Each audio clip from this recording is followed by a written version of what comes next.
Ma'lum bir kasbning, ma'lum bir ishning bizga mos keladigan, mos kelmaydiganligini oldin ola bilgil bulamdi. Endi bu to'g'risida biz doim ma'lum bir ishni yoki ma'lum bir kasbga kirib, mag'lub bo'lgandan keyin, "Opla, ayni vaqtda mana shuni bilgan bo'lsam yoki men mos kelmaydigan uqqan bo'lsam, qilmaskenman, buni qilmay, ishni qilarkanman" deydigan pushaymonlarimiz xili ko'p.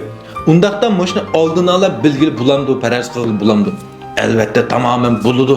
Bu to'g'risida men mana shu Beydaning Javyuping ma'lumdimki bir leksiyasini ko'rib, qattiq ilhom olib shuni so'zlab beryapman sizlarga. Buning bundaq 3 turlik bir yaxshi amali bor.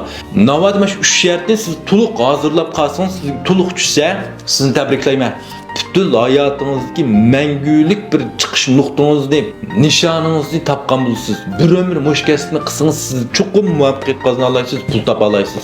Navbat mana shu 3 ning ichidan ikkisi mos kelib qolsa, bu ishni uzoq mezgil qilib beqishqa tamamen bo'ladi.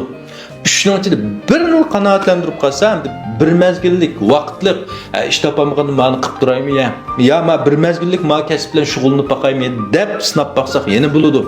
Navad 3 yilsi qanoatlanmasa, qattiq yiqilashmang. Boshqalar bu ishni qilib chelaklab pul suvagan bo'lsa-mu, sizga mos kelmaydi. Siz qilib ziyon tortasiz haq paydo qilgan bilan ishonmasangiz sinab baqing.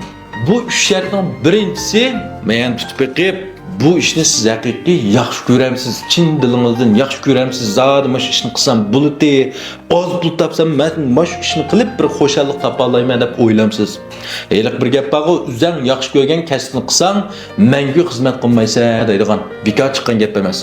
Ikkinchisi, bu ishni siz yaxshi qila olamsiz. Sizga mos kelamdi, o'zimiz yaxshi ko'rgan ishning hammasi bizga mos kelishini atayin. Uchinchi bir muhim sabab sizning bu ishni qilishingizning, mushkasni tanlashingizning aniq bir nishon, aniq bir javobi bormi yo'qmi? Turmushda har qanday bir ishni qilgan vaqtingizda oldirmay o'ylashib, astoydil muhokama qilib, keskin qaror chiqarishimiz kerakki, lekin uzoq muddat bardoshlik bir olishimiz kerak. Uzoq muddat mush kasb bilan shug'ullana olishimiz kerak. Belni sim bilan chin bog'lay olishimiz kerak. Bir ishni 3 yil, 5 yil davomlashtirib qilishga kuzingiz yetmasa, bo'ldi qilmay tashlab qo'ying. Boshqa ishni o'ylash baqing. Faqat nima qilishni uqmay qolsangiz, mendan so'rang, men maslahat turay.